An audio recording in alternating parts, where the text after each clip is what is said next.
नमस्कार, मैं राजेश और आप देख रहे हैं नीति 365।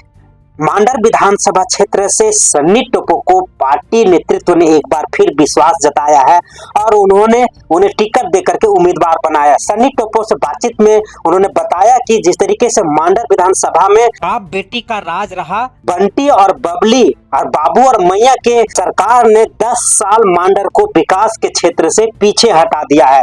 जिस तरीके से वहां जमीन की लूट और अदर कास्टों की जिस तरह से घुसपैठ हुआ है, मांडर विधानसभा हर प्रकार से पीछे घिरता हुआ नजर आया है। चाहे रोजगार के क्षेत्र में हो, चाहे पलायन के क्षेत्र में हो, चाहे शिक्षा के क्षेत्र में हो या किसानों की समस्या के क्षेत्र में हो, हर क्षेत्र में बंटी और बबली ने सिर्फ जनता को छलने और ठगने का काम किया है।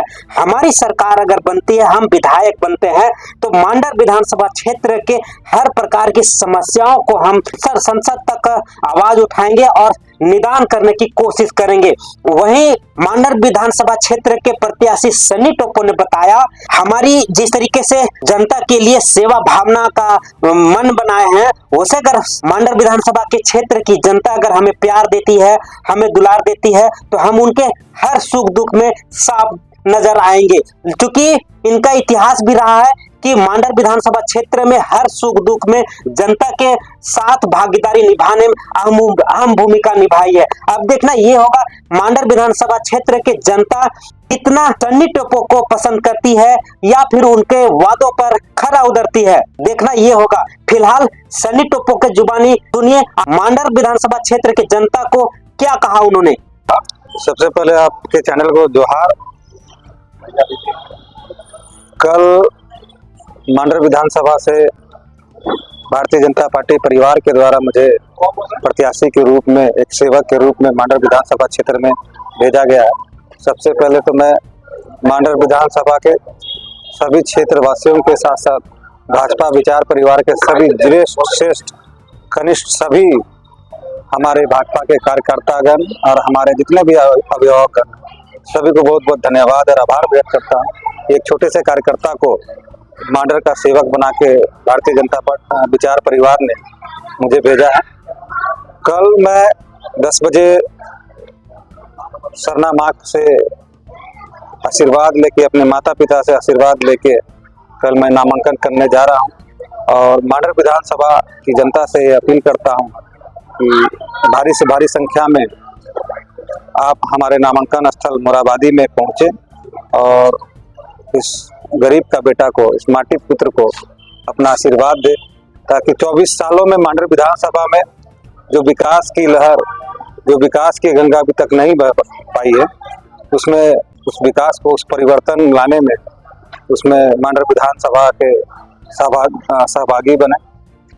और साथ ही साथ मैं यही कहना चाहूँगा कि मांडर विधानसभा क्षेत्र 24 साल हो गया हमारे झारखंड अलग राज्य में, लेकिन 24 सालों में मुझे लगता है वहाँ पे जो वर्तमान के विधायक विधायिका है और उनके पिता कहेंगे कि बाबा और बेबी, उन 24 सालों में 15 साल उन्होंने वहाँ पे अपना विधायक का रुतबा बढ़ाया है, अपना काम किया है। लेकिन इन 24 सालों में आज भी मांडर विधानसभा क्षेत्र झारखंड की राजधानी रांची जिला में इस मांडर विधानसभा भी आता है और रांची से महज 20 किलोमीटर की दूरी में मांडर विधानसभा।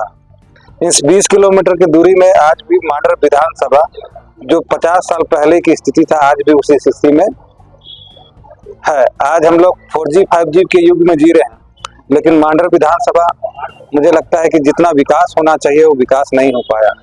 आज हमारा मांडर विधानसभा के क्षेत्र में लगभग 90% लोग खेती से अपना जीवन यापन करते हैं, लेकिन हमारे किसानों की क्या स्थिति है? आज हमारे किसान को ना उचित बाजार मिल पा रहा है, ना बाजार में उचित मूल्य मिल पा रहा है। हमारे किसान खेती करके मुश्किल से अन्न को उगाते हैं, फसल उगाते हैं और उगाने के बाद उनकी फसल बर्बाद हो जाती है। सिर्फ इसका एक कारण है कि हमारे मांडर विधानसभा में अभी तक कोल्ड स्टोर की व्यवस्था नहीं है और मुझे लगता है अगर कोल्ड स्टोर रहे तो वहाँ के किसानों को अपने फसलों को बचत करने में आसानी होगी। लेकिन 15 साल उन्होंने, बाबा और बेबी ने राज करते हुए कभी किसानों के बारे में नहीं सोचा कि कैसे उनका विकास हो, कैसे वो लोग आगे बढ़े। और आज भी ऐसी स्थिति है हमारे किसानों के कि जब बाजार न होने पे अगर किसान अपने फसलों को बाजार ले जाते हैं तो वहाँ जितना बिचौलिया दलाल है उनके फसलों का जो उचित दाम मिलना चाहिए वो दाम नहीं मिल पाता। और दूसरा सबसे बड़ा कारण हमारे मांडर विधानसभा में पलायन। आज तक वहाँ के जो विधायक रहे उन्होंने कभी नहीं ऐसा सोचा कि मांडर विधानसभा की जनता को वहाँ से रोजगार से जोड़ सके। आज भी हमारे जब अभी धान कटने का समय धान कट जाएगा तो आप देखिएगा कि पूरा गांव का गांव खाली हो जाएगा। खाली होने का सिर्फ एक कारण गरीबी, रोजगार का अभाव।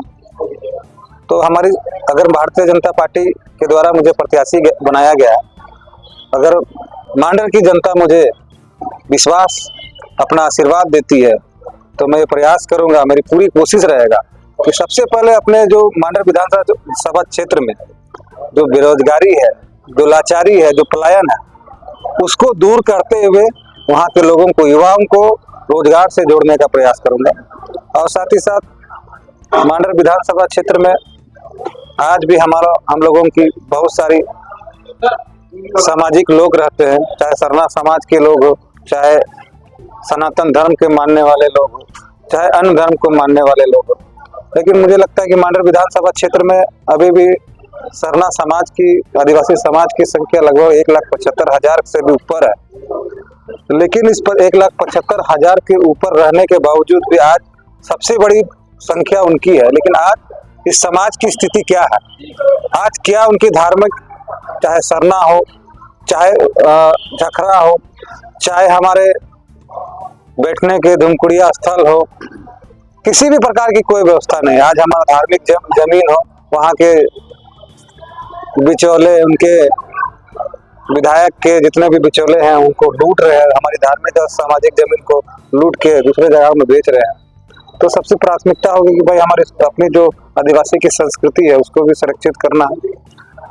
और आज भी देखेंगे कि हमारे मांडर विधानसभा में जगह जगह जाता हूँ, हर जगह फुटबॉल का मैच होता है। मुझे लगता है कि सालों भर हमारे मांडर विधानसभा क्षेत्र में फुटबॉल का आयोजन होता है। हमारे क्षेत्रों में खिलाड़ियों की प्रतिभा की कमी नहीं है, लेकिन आज भी इस मांडर विधानसभा क्षेत्र से मुझे लगता है कि झारखंड का देश आजाद हुए आज भी एक भी खिलाड़ी मांडर विधानसभा से ऐसा नहीं निकला हो जो कि राज्य स्तर पे, देश स्तर पे या राष्ट्र स्तर पे खिलाड़ी खेल सका हो। तो हमारा प्रयास होगा कि मांडर विधानसभा में एक ऐसा स्टेडियम का निर्माण कराए जहाँ पे हमारे खिलाड़ियों को उचित प्लेटफॉर्म मिले, कोच मिले, उचित सुविधा मिले। क्योंकि देखिएगा कि झारखंड में मुझे लगता है कि केवल मांडर ही ऐसा जगह है जहाँ से खिलाड़ी नहीं निकलते। प्रतिभा की कमी नहीं है, प्रतिभा भरी पड़ी है, लेकिन खिलाड़ी नहीं निकलते। क्यों नहीं निकलते हैं? इसका सिर्फ एक कारण है कि उचित संसाधन।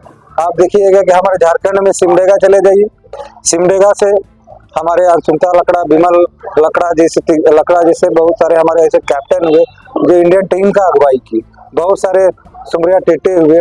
इसी पर फुटबॉल के क्षेत्र में चले जाइएगा तो गुमला में हमारी बहनें हुई जो कि भाई नेशनल इंटरनेशनल तक भी अपना खेल को खेले। लेकिन अभी ऐसा स्थिति पड़ा है कि एक भी खिलाड़ी हमारा मांडर विधानसभा से नहीं। आज हमारे मांडर के चानो प्रखंड है, वहाँ के हमारे वीर बुद्धू भगत स्वतंत्रता सेनानी हुए, उनके वंशज आज भी खेत में लगा के आर्चरी तीरंदाजी का प्रतिज्ञा करते हैं। और वहां से निकल के वो आर्चरी कहाँ जाते हैं? सिल्ली जाते हैं। जब सिल्ली में स्टेडियम बन सकता है, खिलाड़ियों को व्यवस्था हो सकती है, सिमडेगा में हो सकता है, तो मांडर में क्यों नहीं होता? तो यहाँ हमारी वर्तमान की जो विधायक है, उनके पिता पुत्री है, वो कभी नहीं चाहती कि मांडर विधानसभा के लोग आगे बढ़े, वहाँ के लोगों का विकास हो, चाहे शिक्षा के क्षेत्र में। आज भी मांडर विधानसभा क्षेत्र में 3 प्रखंड में आज भी डिग्री कॉलेज नहीं है, और साथ ही साथ 2 डिग्री कॉलेज है बेड़ो और मांडर में।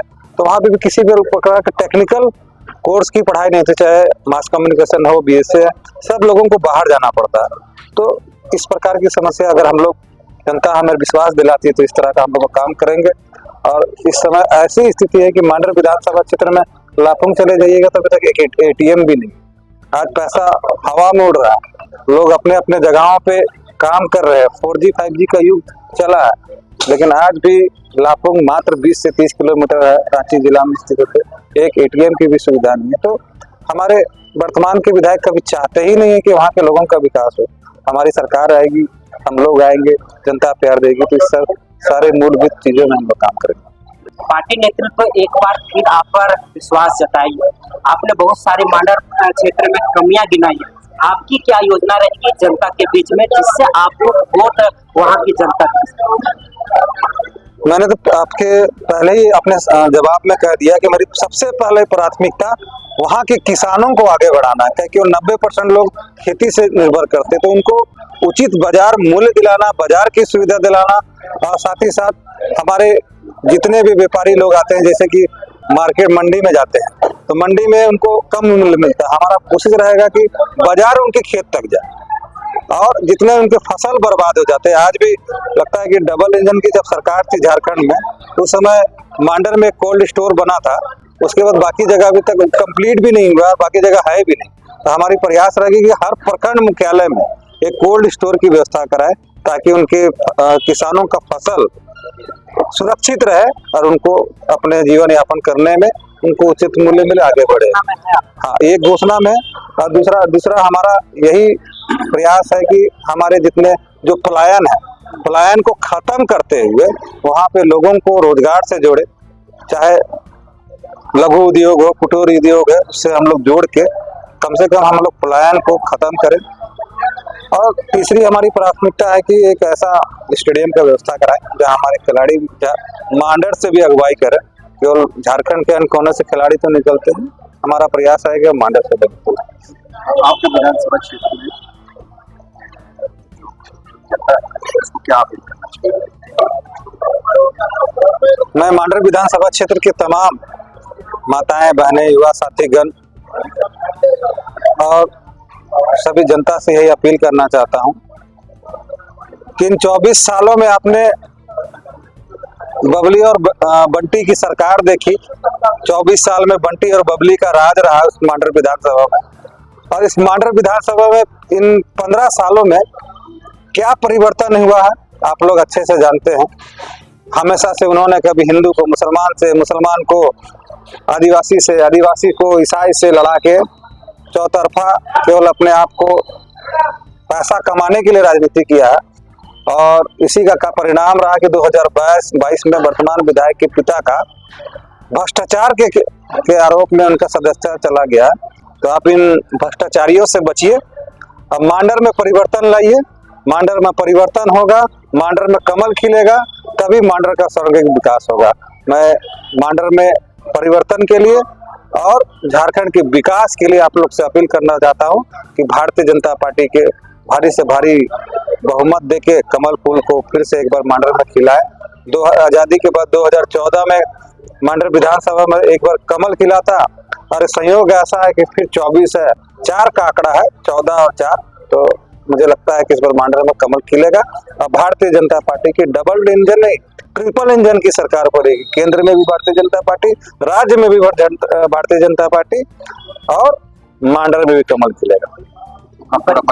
मैं सन्नी टोप्पो भारतीय जनता पार्टी के प्रत्याशी के रूप में मांडर विधानसभा क्षेत्र